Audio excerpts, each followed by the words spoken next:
Typically in the Weird Product series, we discuss Cars characters being turned into different types of merchandise to varying degrees of success. But Mack fills a different niche, a very specific niche that he alone can fill that allows him to be one of the most merchandised characters out of anyone in the entire Cars series. And what niche is this? Well, Mack is a hauler, which means you can create merchandise for Mack where he can carry different items. To toy companies, Mack represents the concept of portability. Whether he's carrying the toy cars that you bought, carrying items that come with him, or transforming into some sort of playset, Mack always represents the ability to move something or change something's form in some capacity after being transported inside of him. No other Cars character really fills in this gap, and it's what causes Mack to have so much merchandise. Think about it. You can't walk into an aisle that sells Cars merchandise without seeing some sort of Mack item, whether it be his regular 155 scale diecast, some sort of transforming playset, or some sort of car carrier, whether that be for diecasts, mini racers, or something else entirely. While most items try to change one Cars character into a different type of product, most Mack products are the same at their core. They're taking Mack and making him have the ability to transport something. But how do these work? How do they look? And why do some of them exist? These, of course, are the questions we will be attempting to answer on this edition of Weird Products. Hello everybody, and welcome back to yet another video, and to the first Weird Products episode of 2023. Today, we're going to be taking a deep dive into the strange world of Mack merchandise. And honestly, I'm really excited for this one because a lot of the items we'll be talking about today are actually ones that were made for the regular 155 scale Cars diecast line. Like I said, there are so many different Mack products.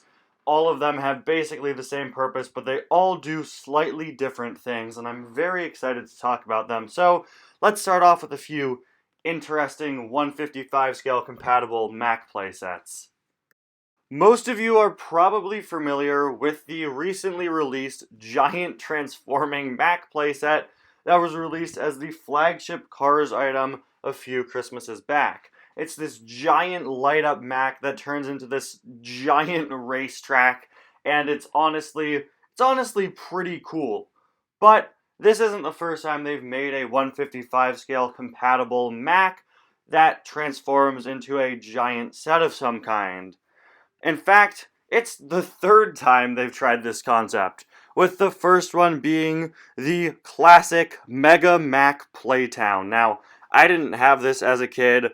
I learned about it much later, but it's certainly an interesting concept. Sorry for the low-res images, this item is over 15 years old at this point, but this Mack transforms and folds out into over 3 feet worth of stuff.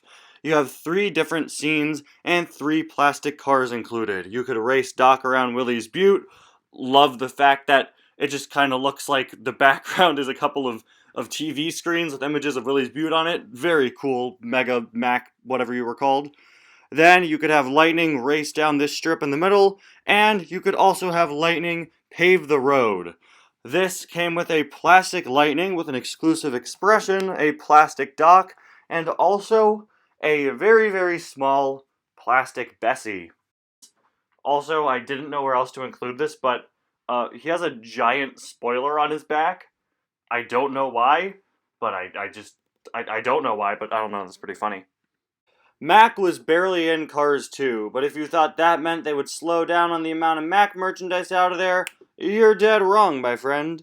In fact, they made a ridiculously high amount of Cars 2 Mack merchandise, almost too much for me to discuss here, but one of them was a follow-up to the Mega Mack Playtown. This is the Mega Mack Race World, including 3 locations based off of the 3 major countries featured in Cars 2. First off, I'd just like to discuss the box art and the fact that they just straight up gave up on using pictures of Cars diecast, so instead they just slapped mater.png jumping off that ramp over there, and Guido, just regular image of Guido hanging out in the middle of the track. Anyway, this included a plastic Lightning McQueen, the same one that came with several playsets. I actually used to have a plastic McQueen just like this from a playset.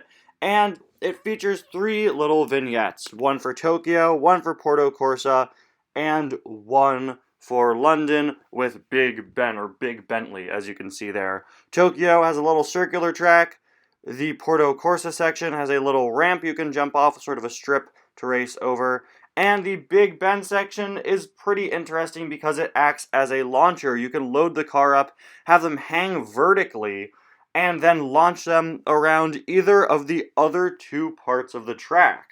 Really interesting concept, and it's sort of a cool way to make the different parts of the set connect. Although there isn't really much for the Big Ben section to do on its own, that's fine. It doesn't really matter. It's used to launch the cars into the other 2 sections. And although Mack's design has been updated to match his Cars 2 appearance, you better believe he still has a big ol' spoiler on his back. I remember this Mack product from when Cars 3 was first coming out, and it's another unique item regarding Mack. This is Racetrack Mack, which didn't expand into some massive circular racetrack. Instead, you could pull out the back of Mack, and he would expand into a 1.5-foot long 2-lane racetrack. You could then press 2 buttons to launch 2 cars and drive them through the end of the track where they could flick a little thing and you could see who wins. Honestly, this is a pretty cool item, and it's actually one of the only pieces of Rusty's Racing Center Mack merchandise out there. Although I just noticed that for whatever reason he has the Jocko Flocko headband on with nothing on it. Hopefully they fixed that for the final release and removed it. But yeah, I remember seeing this in the store and thinking it was pretty cool back in the day. And I don't know, I like the concept that it's based on Racing Center Mack, and I'm a sucker for any Cars playset that is a 2-lane racetrack so you could race 2 cars against each other. It also has this big crank on the side so that you could expand out the track. I honestly kind of like this one. It's pretty cool. I like all of these, honestly, in this episode. They provide pretty fun and interesting concepts. And I'm not the only one who seems to like this set. This kid from the production photo, who's totally really in that bedroom, we swear, also seems to love it. But as far as 155 scale diecast line Mack playsets go, I think we sort of peak here. This is the ultimate ridiculous Mack, simply titled Transforming Mack. That can mean a multitude of things. What does it mean in this context? This. It means this. I can't look at this without laughing.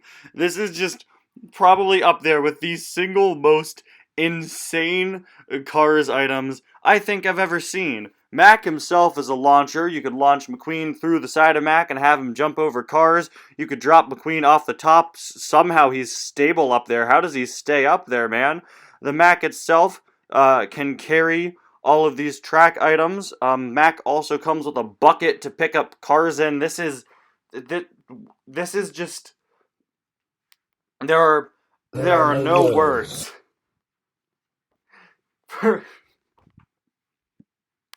The best part of it is, look at the box art.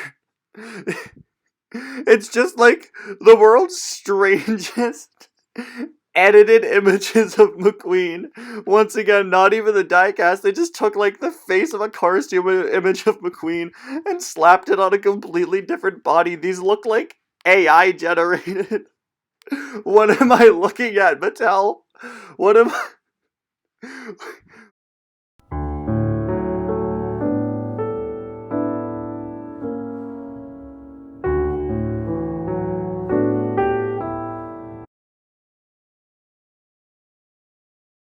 Up next, we have the Mack 2-in-1 Tool Truck. This tries a concept that's been tried more than once on Mack items.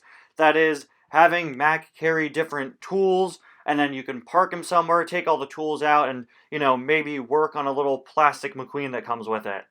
This Mack item, though, the 2-in-1 Tool Truck released for Cars 2, does something a bit different. The goal here isn't to fix McQueen. This actually gives you a bunch of pieces to build a miniature racetrack.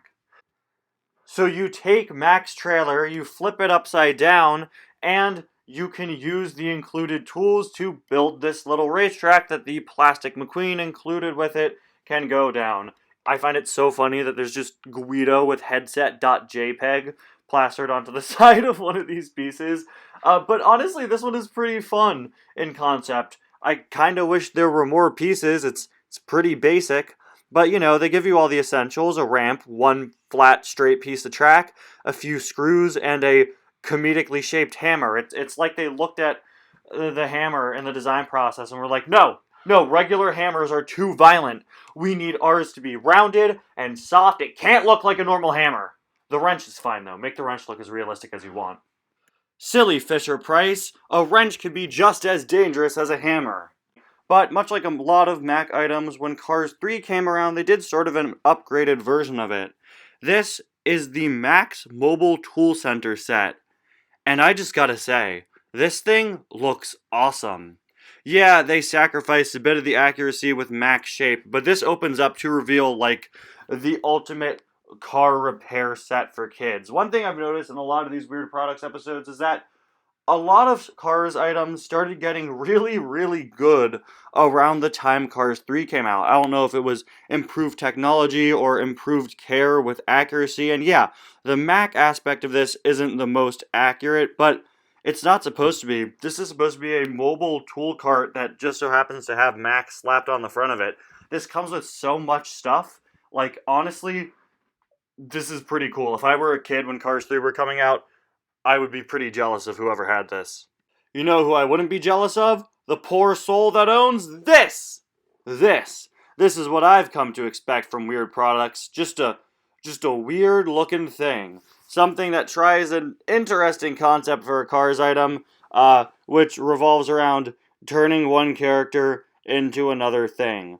This is a giant Mac, like, table tool set, and honestly, it's pretty interesting, and it doesn't look half bad. It's an interesting concept. Of course, it continues that concept of having Mac be sort of a station for you to work on McQueen. This one is tall. I'm sure a lot of you had tool sets like this as kids. I actually did. And it was like this big sort of stand-up station where you could play with plastic tools. This one just so happens to be themed around Mac. It turns the different parts of his grill into different drawers. And on the front, or on the top of him, you could see a bunch of different stuff that allows you to tinker with McQueen. And if I'm not wrong, I think this McQueen is actually the same as the McQueen from the other tool set.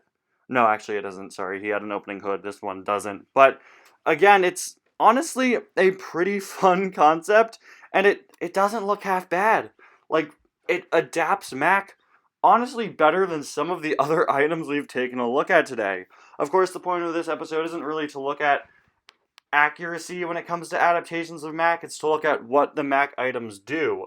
But this one looks pretty accurate, does some pretty clever things with Mac, and honestly, I think it's alright. When it comes to Mac, you typically have to throw accuracy or proportions out the window, but here, this honestly, I think, was a pretty clever and cute idea that works. It works. It's weird, but it works. Guys, I feel drained of all my energy after making this video. I have looked at so many Mac items. Also, it's like 9 in the morning. But this is a Mac TV. Yeah, that's right, there is a Mac TV out there. They took Mac, and they turned him into a television. Look at this. This isn't your typical Lightning McQueen TV, okay? This is Mac, but his hauler is a 19-inch TV screen. I can't tell if this is genius or the stupidest thing I've ever seen, but you know what? This is Weird Products. So at the very least, I can say this is a pretty weird product. Anyway, guys, thank you all so much for watching. This has been Weird Products Mac Edition. I hope you learned something about the wild and wacky world of Mac items. There are so many out there, and I really enjoyed doing this episode because it's different than a lot of what we typically cover, since, again, most of the items are pretty similar in concept or relate to the same toy lines. Mac will always be a very interesting character when it comes to merchandise, because like I said earlier, he fills in sort of a niche that nobody else can, other than Gray or Marty Holler. Ew, no, don't make a Marty Holler TV, no!